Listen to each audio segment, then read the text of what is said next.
Hello again, everybody, and welcome into Gamecock Central Radio. Emerson Phillips joined by Wes Mitchell. A busy week for Gamecock football, particularly at the wide receiver position, Wes. And the Gamecocks announced that DJ Neal will transfer from the program. We expected there to be one more player depart the team, and it ends up being sophomore wideout DJ Neal. Yeah, like you said, very, very busy week. Commitments at the wide receiver position, rumors, about transfers in at the wide receiver position, and then, of course, a transfer out at the wide receiver position in DJ Neal. This is one that I think was a surprise to a lot of people. It was one we had kind of been monitoring as being a possibility for a while. I try to tell our members there on the board that guys actually consider transferring way more than probably anyone ever knows. And most of the time, that's with any college football program. Most of the time, what they say, I'm overreacting, I'm going to stick around and stay at the same school. But transfers are more and more common than ever. There certainly are always transfers when there's a coaching change. And you know what? I think DJ Neal is a talented kid. I think you look at the receiving corps, he's someone who could have helped this football program. I don't think there's any doubt about that from a talent perspective. He could have helped the Gamecocks. But, you got to be a fit for the program you're at. You got to want to be there.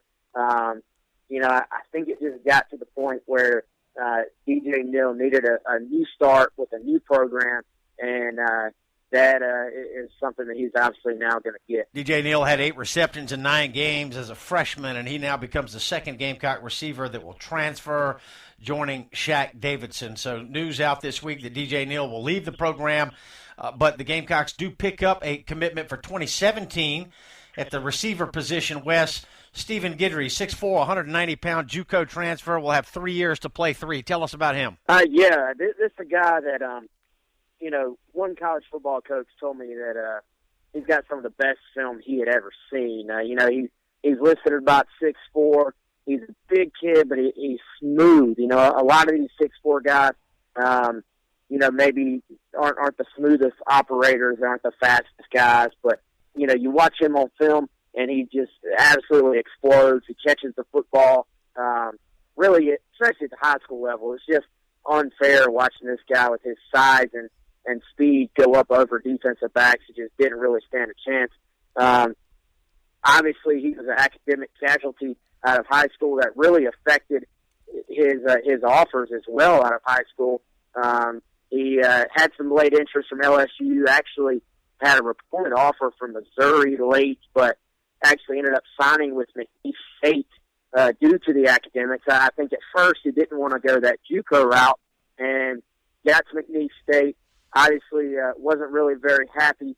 Not sure if there was an injury involved too or not, but he actually ended up taking a redshirt year there, which is going to be a blessing in disguise because he enrolled at Hines Community College in January of this year, which means he'll do 3 semesters there. He'll graduate in May, and then, as you said, he'll have 3 to play 3. So that, I think, very much ups his value as a prospect because most JUCOs arrive basically as juniors. He will arrive at South Carolina as a sophomore. So that gives him 3 years to play at South Carolina.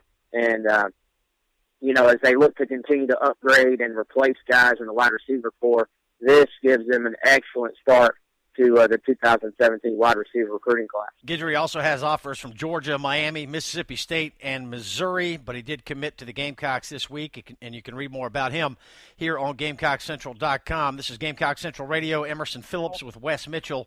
Wes, a couple of other players we can talk about. One of them is Josiah Coatney, defensive lineman, a Georgia native who went to community college or junior college route, and he could be a late addition to the 2016 class. Talk about him. Yeah, definitely. I think a key thing to focus on with this South Carolina staff is that they kind of have a no stone is going to go unturned approach to the recruiting process. I think if you're South Carolina, you have to look at all avenues to try to add to this program and add guys who can help. And, Coatney's a kid who has only been at JUCO for basically exactly a year. He got there January of last year. And, that means that it wasn't quite clear if he was going to be ready to enroll for the 2016 class or if he was going to have to be a mid-year 2017 enrollee. So his coach there at Holmes Community College didn't know what to tell coaches, and that held college coaches off from going after him. So he actually got in good grades from his last semester, and he's now on track to graduate this May. As long as he makes his grades this semester, he'll be a full qualifier and is now a part of the 2016 class. So, South Carolina and Alabama, to give you an idea of this guy's talent level, those two programs actually, the day word got out that he was going to be eligible, both those programs offered. After that, Florida, Ole Miss, I believe Mississippi State, basically a bunch of SECs all jumped in on him, and he's going to take a number of official visits, including one to South Carolina, March 19th. They'll have to survive those other SEC official visits, but I think what plays in South Carolina's favor here is there's a number of factors. First being he is from Georgia, so you do have a guy that's would be fairly close to home. He does like the idea of playing the SEC, which all those schools obviously I mentioned are in the SEC. But he's actually got family in the state of South Carolina. He's got a bunch of family members that are in Charleston. He's actually got an aunt that lives right here in Columbia. He's got a familiarity with the state of South Carolina, with the program. Steve Spurrier's staff actually recruited him a little bit out of high school, so he was looking at South Carolina then. So, you never quite know how the official visits are going to go, but when I look at all those factors, to me that says that this guy is going to give South Carolina a very, very hard look. And, I think when they're looking at that defense and the personnel, they're looking to basically, is there any way at all they can upgrade the talent on that defense and that defensive line in particular? And this is a guy that I think they're seeing, hey, he's also got 3 years to play, but he's a little bit older, a little bit more physically mature than just a high school player. So it makes a lot of sense for South Carolina to go after guys like Josiah Coatney, who certainly have some big playability there on the line. Yeah, Coatney, a player to keep an eye on for Gamecock recruiting fans and followers, and we'll continue to update you on him here on Gamecock Central. Wes, we opened the program talking about the receiver position, the departure of DJ Neal, who will transfer, and we talked about the addition or the commitment from Stephen Guidry, the junior college player, who will be part of the 2017 class. And there was more movement or news around the receiver position this week. Talk that former Gamecock player Shaq Roland, who was originally from Lexington, South Carolina, he was Mr. Football in high school ball here in the Palmetto State several years ago. He was part of the Gamecock football team for a couple of years, left the team, and there's talk this week that he may return. What are you hearing on that, Wes? Yeah, I think not so fast would probably be the best way to describe that situation. I think it would have been a really cool story. And you know what? Shaq is a super talented dude. I mean, there's no questioning his athletic ability. You'd love to see a kid be able to put it all together and have a final year, and it'd be a great story. But, based on what we've heard, and, I'll kind of defer to Chris Clark. He's the one who had the scoop on this one. But, what he was told, essentially there are so many variables at play here for a guy to transfer back to a four-year school after transferring out that it's just not going to be possible, not going to be likely, I guess, to be completely sure. Not going to be likely that Shaq Roland will be able to transfer back. Again, would have been a really, really cool story, and he could help this team. I mean, a focused Shaq Roland is an all-SEC type talent. I think. I think among a lot of people who just kept waiting on Shaq to have that one big breakout year. He showed flashes, had some drops, but then he'd have some great catches as well.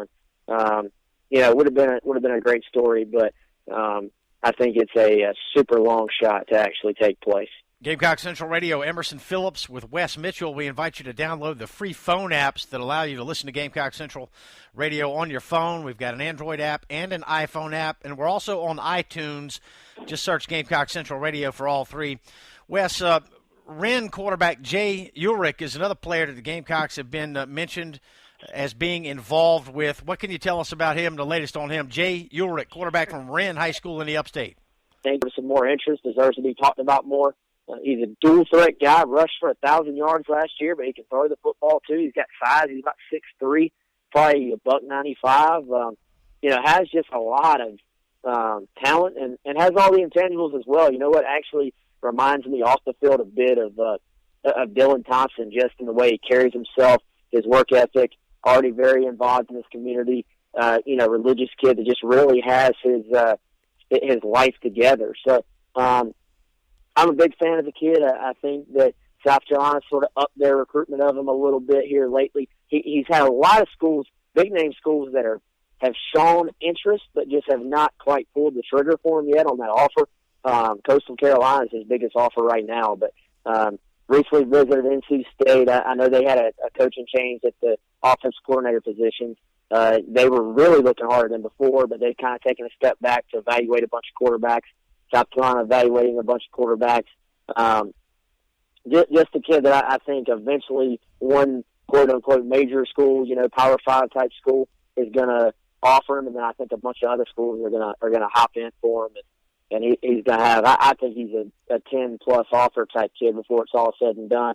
But, if you're South Carolina, particularly if they decide to take two quarterbacks, which I think is a possibility when you look at, the depth chart moving forward. If they do that, because I think they're in good shape with Jake Bentley.